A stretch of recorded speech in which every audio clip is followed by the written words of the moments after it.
Magandang araw mga kapamilya, nandito naman tayo sa ating paboritong palabas sa aking munting channel, FPG's Batang Quiapo.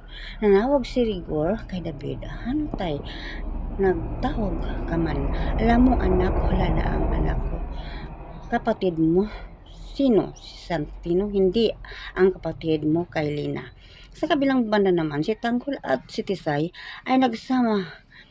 Pinakita ni Tanggol ang kanyang mga sasakyan. At sarap hawakan ang nabila doon pa sa itaas. Mayroon pa kung maraming sasakyan. At sa kabilang banda naman, ang sabi ni Rigor kay David, sayang nawala ang kapatid mo.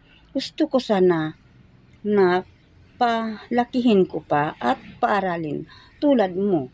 Bakit ano ang nangyari? Nasaan si Lina? Doon siya sa hospital. Lumabas si Lina sa ospital at may isang babae na may isang lalaki na kumuha sa kaniyang bag at si Lina ang nagtulong sa kanya.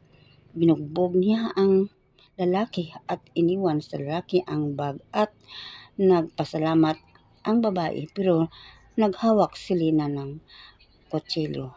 At hanggang dito lang mga kapatid, abangan naman natin bukas kung ano naman ang patuloy na palabas sa ating FPG's Batang Quiapo. At huwag niyo akong kalimutan sa pag-share, like, subscribe. Maraming salamat.